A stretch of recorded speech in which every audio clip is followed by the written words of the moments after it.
Welcome viewer. SSC 2016 teaching এবং নন টিচিংদের panel cancel হয়েছিল supreme কোর্টের রায়, এবং সুপ্রিম কোর্টে রায় দেওয়া হয়েছিল যে নতুন করে এই যে ভ্যাকেন্সিগুলো থাকবে তার উপরে ফ্রেশ সিলেকশন করার জন্য। এবং এই ফ্রেশ সিলেকশনের জন্যই কিন্তু West Bengal board of secondary এডুকেশনের পক্ষ থেকে আবার এমএ ফাইল হয়েছিল, এবং 17/4/2025 সেই সুপ্রিম কোর্টের পক্ষ থেকে রায় হয়েছিল বা অর্ডার দেওয়া হয়েছিল যে 31শে মের মধ্যে কিন্তু বিজ্ঞপ্তি প্রকাশ করতে হবে এবং 31শে ডিসেম্বরের মধ্যে সেই নিয়োগ প্রক্রিয়া অর্থাৎ ফ্রেশ সিলেকশন কিন্তু কমপ্লিট করতে হবে।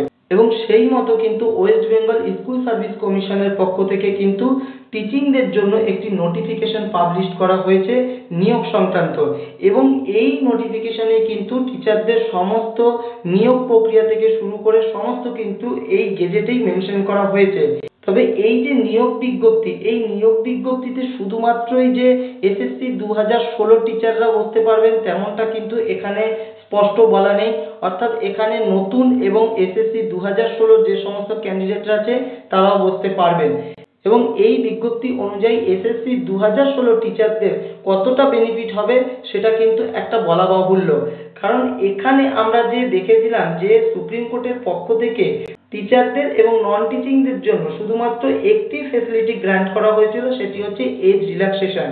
এই বিজ্ঞপ্তিতে এজের যে বিষয়টি বলা হয়েছে সেটি হচ্ছে যবে থেকে নোটিফিকেশন পাবলিশড হবে তার 1 জানুয়ারি থেকে ক্যালকুলেশন হবে, এবং সেই 1 জানুয়ারি অনুযায়ী নোটিফিকেশনের 21 থেকে 40 বছর পর্যন্ত বয়স হতে হবে। এবং এসসি এসটি ওবিসি ও ফিজিক্যাল হ্যান্ডিক্যাপদের যেমন বয়সের ছাড় থাকে ঠিক সেই রকমই থাকবে। আর এখানে নোট আকারে বলা হয়েছে, দেখুন সুপ্রিম কোর্টের পক্ষ থেকে যে এজ রিল্যাক্সেশন এসএসসি 2016 ক্যান্ডিডেট অর্থাৎ চাকরিরত যে সমস্ত টিচার এবং নন টিচিংদের জন্য অর্ডার দিয়েছিল সেই অনুযায়ী কিন্তু এখানে 9, 10, 11, 12দের কিন্তু বয়সের ছাড়ের কথা অর্থাৎ এজ রিল্যাক্সেশনের কথা কিন্তু এখানে মেনশন করা হয়েছে, অর্থাৎ তারা কিন্তু বয়সের ছাড় পাচ্ছেন। এইবার আসি মূল যে বিষয়টি, সেই জায়গাতে আমরা একটু ব্যাখ্যা করব যে পরীক্ষার যে পদ্ধতি অর্থাৎ তারা কত নম্বরের পরীক্ষা নিচ্ছে এবং সেখানে কি ফ্যাসিলিটি থাকছেন। আমরা জানি যে এর আগে কিন্তু মাননীয় মুখ্যমন্ত্রী কিন্তু একটা প্রেস কনফারেন্সের মাধ্যমে বলেছিলেন যে যাদের এক্সপিরিয়েন্স থাকবে তাদের জন্য কিন্তু আলাদা নম্বর থাকবে। এই নোটিফিকেশনে আমরা দেখে নেব যে নাম্বারের ভাগটা ঠিক কি ভাবে দেওয়া রয়েছে। দেখুন এটি হচ্ছে 9, 10 এর ক্ষেত্রে কিন্তু মেনশন করা হয়েছে নাম্বার যেভাবে ভাগ করা হয়েছে সেই অনুযায়ী, এবং 11, 12 এর ক্ষেত্রেও কিন্তু একই রকম, শুধুমাত্র একটি জায়গায় একটু ফারাক আছে, সেটিও আমি এই ভিডিওতে বলবো। তার আগে বলি এই যে 9, 10 এ যে ভাগটা আছে সেটি হচ্ছে রিটেনে হচ্ছে 60 নম্বর, একাডেমিক যে কোয়ালিফিকেশন অর্থাৎ এডুকেশনাল কোয়ালিফিকেশনের জন্য 10 মার্কস। এই এডুকেশনাল কোয়ালিফিকেশনের যে 10 মার্কস 11, 12 এর ক্ষেত্রে একটু আলাদা, 10 মার্কসই আছে। এখানে যে এডুকেশনাল কোয়ালিফিকেশনের 10 মার্কসের কথা বলা হয়েছে সেটি কিন্তু গ্র্যাজুয়েশন অথবা পোস্ট গ্র্যাজুয়েশনের নাম্বারের উপরে বেস করেই হবে, তবে যে সাবজেক্টের জন্য অ্যাপ্লাই করা হবে সেই সাবজেক্টের মধ্যে যেটি হাইয়ার সেটিকে কিন্তু অ্যাপ্লিকেবল হিসেবে ধরা হবে। আর 11, 12 এর ক্ষেত্রে গ্র্যাজুয়েশন থাকছে না, শুধুমাত্র পোস্ট গ্র্যাজুয়েশন থাকবে। অর্থাৎ এখানে যে নাম্বারের যে ভাগ সেই ভাগটা এটাই দাঁড়াচ্ছে যে রিটেন এক্সামিনেশনের জন্য হচ্ছে 60 মার্কস, একাডেমিক্সের জন্য 10 মার্কস, প্রায়র টিচিং এক্সপেরিয়েন্সের জন্য 10 মার্কস, ওরাল ইন্টারভিউর জন্য 10 মার্কস এবং লেকচার ডেমনস্ট্রেশনের জন্য 10 মার্কস। এবং এই যে টিচিং এক্সপেরিয়েন্সের কথা বলা হয়েছে সেটি কিন্তু প্রত্যেক বছর সার্ভিস করার জন্য 2 নম্বর করে থাকবে, অর্থাৎ এই যে এসএসসি 2016 যে সমস্ত টিচাররা আছেন তারা প্রায় কিন্তু 5 বছরের ঊর্ধ্বে সার্ভিস করছেন, তাহলে কিন্তু 2 নম্বর করে 5 দুগুণে 10, এখানে প্রায় প্রত্যেকেই টোটাল নম্বরটা পাচ্ছেন। কিন্তু এখানে আরেকটি বিষয় যেটি মেনশন করা হয়েছে, দেখুন as permanent or on contractual basis, অর্থাৎ এখানে যে টিচিং এক্সপিরিয়েন্সের কথা বলা হয়েছে সেই টিচার কিন্তু যদি পার্মানেন্টও হন বা কন্ট্রাকচুয়ালও হন তিনিও কিন্তু এই টিচিং এক্সপিরিয়েন্সের সুবিধা পাবেন। এটি যে শুধুমাত্র এসএসসি 2016 ক্যান্ডিডেটরাই পাবেন তা কিন্তু এখানে মেনশন নেই, এখানে ইন সার্ভিস অন্য কেউ পেতে পারেন। তবে অনেকে হয়তো বলবেন এমন অনেক টিচার আছেন যারা কিন্তু তাদের এজ কিন্তু অনেকটাই ক্রস করে গেছে, কিন্তু তা সত্ত্বেও এমন অনেক টিচার আছেন যারা কিন্তু অ্যাপ্লাই করতে পারবেন, এমনটা নয় যে অন্য কেউ আর পারবেন না, কিছু হলেও কিন্তু তারা কিন্তু এখানে কম্পিট করবেন। তার থেকেও বড় প্রশ্ন যেটা সবার আগে বলি, এই যে 60 নম্বরের যে রিটেন এক্সামিনেশনের কথা বলা হয়েছে, সর্বপ্রথম হচ্ছে সেই রিটেনে আগে পাস করতে হবে।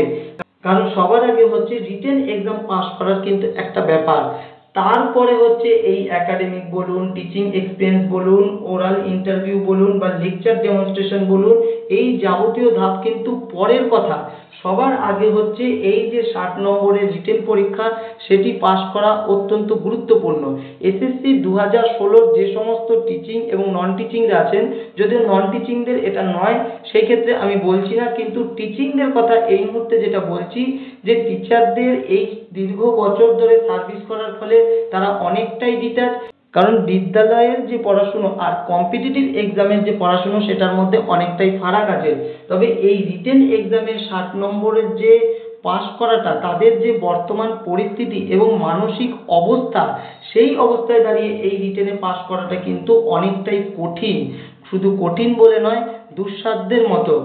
এবং অনেকেই আছেন যারা হয়তো বলবেন যে এই এসএসসি 2016 যে সমস্ত ক্যান্ডিডেটরা আছেন, তারা হয়তো অনেকেই পরীক্ষা চান। দেখুন, সেটি হচ্ছে সর্বশেষ পন্থা। যখন কোনো রাস্তাই খোলা থাকবে না, তখন অনেকেই চাইবে, অনেকে কি সবাই চাইবে যে পরীক্ষায় বসতে, কিন্তু তারা যে যোগ্যতার ভিত্তিতে পরীক্ষা দিয়ে সেই জায়গাটায় এসছে, সেই ক্যান্ডিডেটদের কিন্তু আবার পরীক্ষায় বসতে হবে। এবং ইনকেস আমি ধরে নিলাম কেউ কেউ পাস করলেন এবং দেখা গেল কেউ কেউ হয়তো পাস করলেন না, সেই ক্ষেত্রে এই যোগ্য ক্যান্ডিডেটরা যদি আবার ফেল করেন, তাহলে সেই ক্ষেত্রে তো তিনি অযোগ্য প্রমাণিত হচ্ছেন। তাহলে সেই আগের যোগ্যতার ভ্যালিডিটি আর কি থাকছে? এটি হচ্ছে একটা বড় প্রশ্ন। তাই যারা ভাবছেন যে এই পরে প্রায়র টিচিং এক্সপিরিয়েন্স আছে, ওরাল ইন্টারভিউতে 10 মার্কস আছে, লেকচার ডেমনস্ট্রেশনে 10 মার্কস আছে, এগুলো পরবর্তী ধাপ।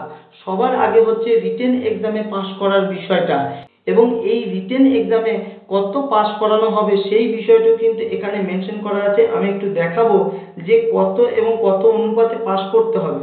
দেখুন, এই মেথড অফ এসএলএসটি সিলেকশনের মধ্যে এখানে 9 নম্বর পয়েন্টে যেটি বলা হয়েছে 1.6:1, এই রেশিওতেই কিন্তু কাট অফটা আসবে। অর্থাৎ কেউ যদি ভেবে থাকেন যে অনেক কাট অফ নামিয়ে আনা হবে, তেমনটা কিন্তু নয়। সেই অনুপাতেই কিন্তু তাদেরকে পরবর্তী ধাপে ডাকা হবে। অর্থাৎ পরীক্ষায় বসে যাব আর পাস করে যাব, হয়তো অনেক কাট অফ নামিয়ে আনবে, এমন ধারণা যদি থেকে থাকে, তবে সেটা কিন্তু ঠিক নয়। কারণ এখানে যে রেশিওর কথা বলা হয়েছে, সেই রেশিও অনুযায়ী কিন্তু লিস্ট তৈরি হবে এবং পরবর্তী ধাপের জন্য তারা ডাক পাবেন। অর্থাৎ প্রথম যে বিষয়টি দাঁড়িয়ে যাচ্ছে, সেটি হচ্ছে রিটেন এক্সামে পাস করা। তারপরে পরবর্তী ধাপ, সে এক্সপিরিয়েন্স বলুন, লেকচার ডেমনস্ট্রেশন বলুন, যাই বলুন, প্রথম ধাপ কিন্তু রিটেন পাস করা, সেটা কিন্তু অত্যন্ত গুরুত্বপূর্ণ। শুধু তাই নয়, আবার যে আরো একটি গুরুত্বপূর্ণ বিষয়, যেটি এর আগেই দেখালাম, যেটি এখানে মেনশন করা হয়েছে, দেখুন, এই যে permanent or on contractual basis, অর্থাৎ যারা পার্মানেন্ট তারাও কিন্তু এই প্রায়র টিচিং এক্সপিরিয়েন্সের সুবিধা পাবেন, এবং যারা কন্ট্রাকচুয়াল বেসিস তারাও কিন্তু এই প্রায়র টিচিং এক্সপিরিয়েন্সের সুবিধা পাবেন। অর্থাৎ এই টিচিং এক্সপিরিয়েন্স সুবিধাতে শুধুমাত্র এসএসসি 2016 টিচাররাই যে উপকৃত হবেন, তা কিন্তু নিশ্চিতভাবে বলা যাবে না। ধন্যবাদ।